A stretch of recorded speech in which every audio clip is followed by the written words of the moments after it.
Okay. So this is a like two options we have here. So non-stop and with a stop in Francisco. So when you Right. compare the two options, like the critical issues in chapter 14 we talk about is identify the relevant items and the irrelevant items when you compare two Right. different options or more than two different options. Uh-huh. And the normal thing I think about, like for the relevant, as I explained in the recorded lectures, should be the direct cost or direct revenue related to each of the options. Let's take a look, like which one is identical and which one differs between the options. So the passenger revenue definitely is different.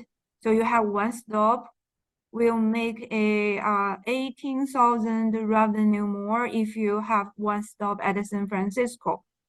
So Right. when you do the differential approach, so I'm using the A like a non-stop, right? So like the benchmark. So then A, like A compared to B, right? So we have 18,000 less revenue, so that they put a parenthesis. So because the reason is sometimes when you flip over the sign, like that's will leading the results different, right? So Right. consistently, Okay. so we are comparing A with B. So A has 18,000 less revenue. Then the cargo revenue will be identical between the two options, right? So zero. And then the relevant or landing fee. So because if you have the non-stop, we don't need to have a landing fee for option A. So option B has a 5,000 more landing cost than A. So like with a stop, okay, B has Uh-huh. 5,000, yeah, so more cost than A. And then the gate. Similarly, we have more like 3,000 more gate expense related to the one stop. So 5,000, Okay. 3,000 is more cost. Then flight crew cost is 500 difference. So we need to Right. pay 500 more on the one-stop flight.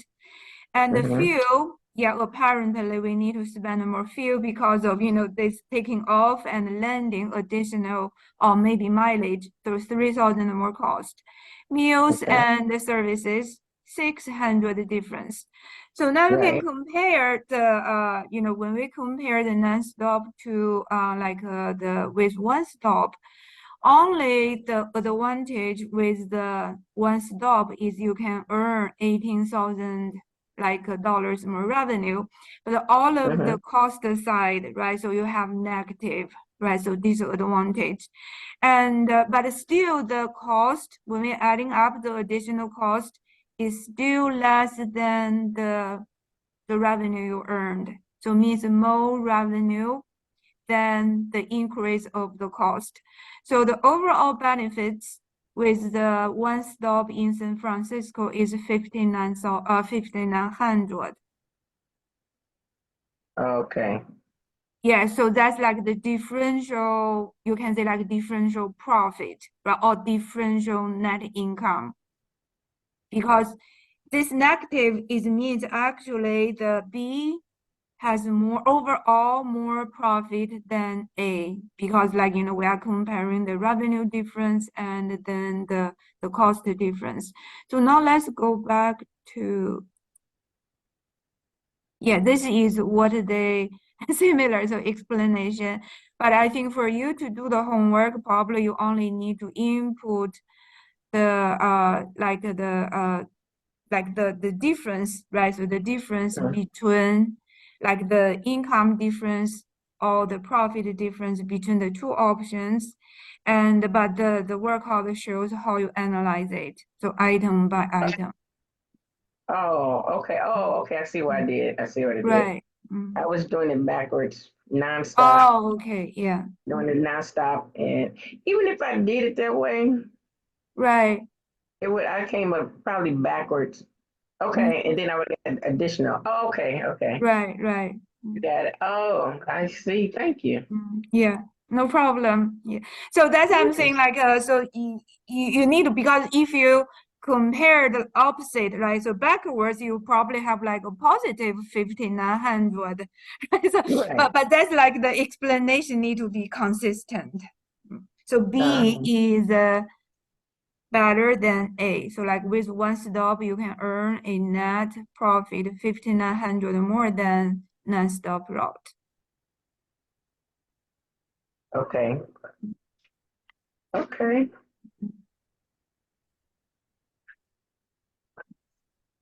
Okay. Okay. I see what I did. I see what I did.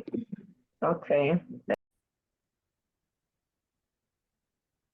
Hello, let's continue to work on the second question from the homework. I want you, before you try to solve the problem, you can link the problem to a special decision making we talk about in chapter 14. And this number 2 is another example of the discontinue or keep a product or a segment of the organization. Because the manager is worried about the poor performance of the ice cream counter based upon original data. So we can see this is like a traditional income statement. So we have the sales revenue cost of the food is like you may made the ice cream internally by the store, or may you bought it from a external vendor. But it doesn't matter, we are going to lose the sales revenue 61,000. The saving is the cost of food, so 28,000. Overall, we lose the gross profit if we discontinue the ice cream counter. But the problem is for the remaining operational expenses. Will the company really save or avoid all of the following expense items if you discontinue the ice cream counter?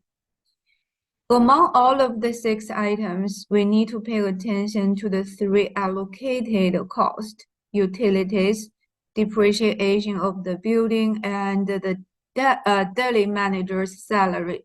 They are all allocated costs to the ice cream counter because we have some other products lines in the shop.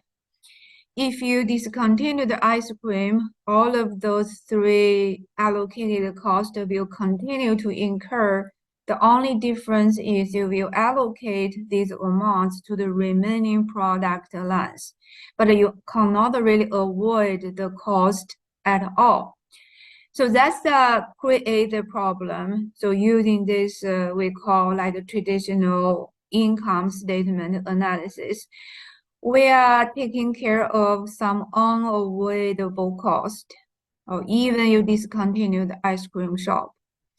The correct way to analyze the situation is you only needed to deduct or consider the 3 direct expense or relevant expense related to the ice cream counter. So including the counter personnel wage, and then the paper products like supply cost, and then the depreciation of the counter equipment and furnishings related to the ice cream making. So you only can avoid or save these 3 operating expense rather than all of the 6 items. So after you can construct a correct way, like especially for the operating expense, so you can see we'll lose the 33,000 gross profit. But what we can really save is the 3 operating expense, total the 24,100. So as the cost saving or avoidable cost is less than the gross profit, so you are going to lose total profits of the ice cream sale 8,900. Be careful. So the real performance of the ice cream counter is a positive profit rather than a loss, as in the original table, like how they present the data. So in the original analysis, we are taking care of 3 irrelevant or unavoidable costs into the performance analysis of the ice cream counter. But the real situation is you are going to lose 8,900 real profit rather than saving on the original loss. So this is the reason why discontinue of the ice cream counter is not a good idea based upon the correct way to analyze the situation. Okay, so discontinue or keep a product or segment. The key issue in the analysis is to identify the avoidable expense and the unavoidable expense related to the product under the consideration. Okay, this one, the original analysis, okay, they are taking unavoidable cost into the calculation of the real performance. And number 3 is a joint product analysis. Okay, if you have a product, should you sell it at the point or continue to add some additional modification, or they call joint product cost, then sell it later? Okay, a decision point for selling a timing, or a decision point for the timing to sell the product. In this case, we have a obsolete inventory. Obsolete inventory, we have the original cost, like you have the like how much the cost of the inventory is 19,600. Then because it's obsolete, if you can sell, you must discount. Okay, like much lower than the original cost, 7,100 for sales revenue. Okay, if you want to sell it at the current condition, or continue to modify to something else, like, maybe to a newer version, but we need to incur additional modification cost, 10,100, but the selling price will be much higher, so 20,500. This is not a hard situation, but the critical point is, should we consider the original cost or the book cost of the inventory? So in the joint product sales decisions, normally the existing book value of the asset is irrelevant sunk cost, or application of the sunk cost concept. So 19,600 wouldn't be different between you sell it now or you continue to modify and sell it later, because both options will involve this historical sunk cost. So 19,600 is irrelevant. We need to compare the sales revenue, 7,100, with the overall profit if you process later, so process and sell it later. So the difference between the sales revenue now and the difference between sales revenue later plus the additional modification cost. And apparently I can tell the overall profit with modification and the sale later is higher than the 7,100, right? Because this one, apparently the profit will be over by 10,000. It will be 10,400. So take the difference between the sales revenue later and the modification cost. So you can identify we have 3 relevant items and 1 irrelevant, which is the current book value. Then you can compare the difference between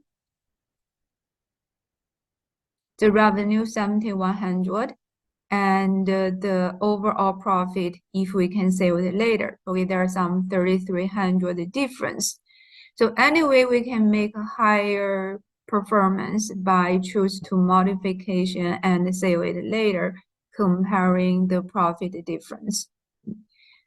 So you can make a decision based upon the financial factors we are looking over here.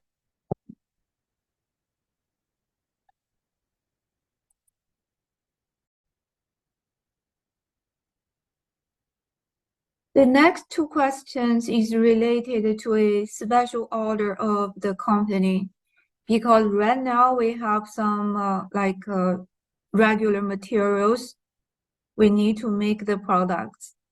If you accept this special order for 15 kilograms, we need to order something soon, and that will cause an increase of the purchasing price per unit. Not only this 1,500 kilograms, because the regular order volume should at minimum 6,100.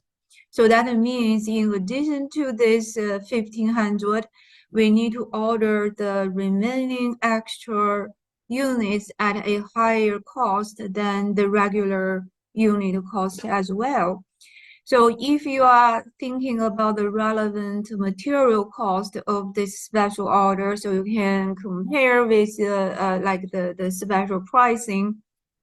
The relevant cost will include the 1,500, the units applied to the 10 and 10 pesos per kilogram, and also the extra 40. You can see the calculation.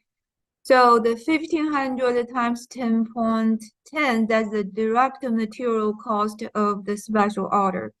Then plus additional cost of the price difference between the higher special order price and also your regular material cost. So that's the difference is 40 cents per kilograms. And with 4,600 as the actual volume we need to order, so you incur additional cost. So the total relevant cost for accepting the special order is 16,990.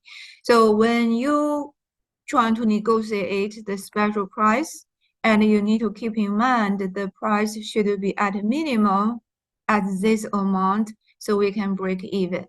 Right, rather than only the 1,500 kilograms. So special decision making is always related to the special situation and relevant revenues and cost items.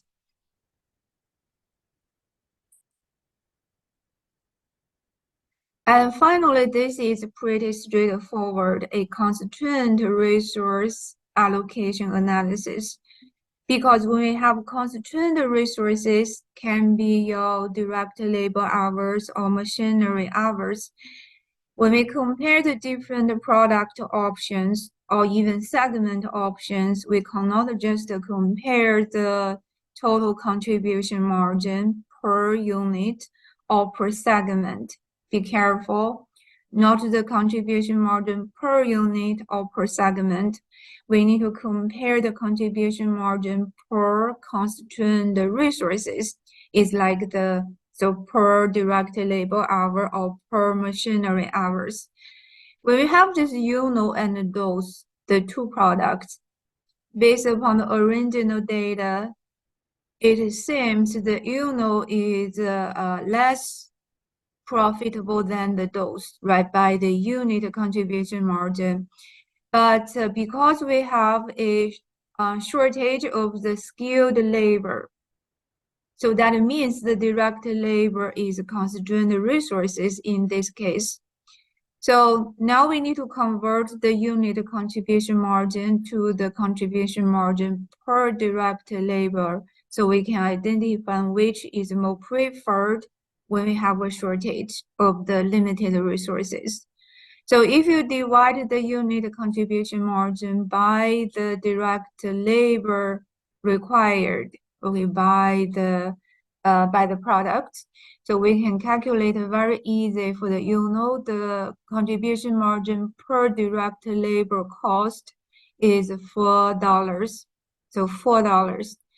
But the other one, the DOS 15 divided by $5 of the direct labor cost is 3, okay, per direct labor cost.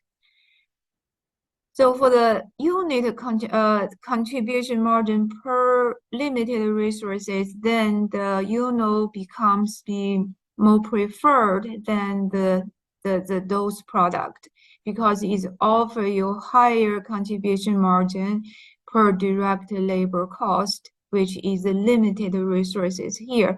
Or if you can just use a because the direct labor is one like dollar per unit. Okay, that's a limited or scarce resources.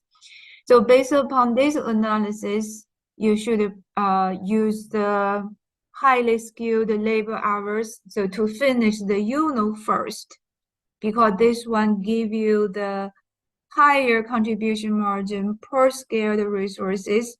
So you need to finish all of the demand for the UNO and then allocate the remaining resources if you still have to the dose product for you to make as many as possible. But this is a secondary consideration compared to the other choice in this situation. And this is how we analyze. And if you want to prove, because this question it didn't really ask to prove like the, for example, if you want to compare the total contribution margin, because we don't have a total limited hour or labor cost available, but in other version, like a variation of the problems, if they give you a total, for example, I have a $2,000 constraint. So total $2,000 or $3,000 total labor cost. And you can see, oh, how many units of the UNO I can produce, right? So like related to your market share or the demand, probably I can produce 800 UNO first, because that's all I can sell, and then use the remaining hours on the dose product. Or if we have some additional information with the total resources and how many units, okay, like preferred for each of the product. But this is a simple version of the problem. Or you may also want to check the original example question in our book and in the slide, to get a broad understanding of the constraint resource questions.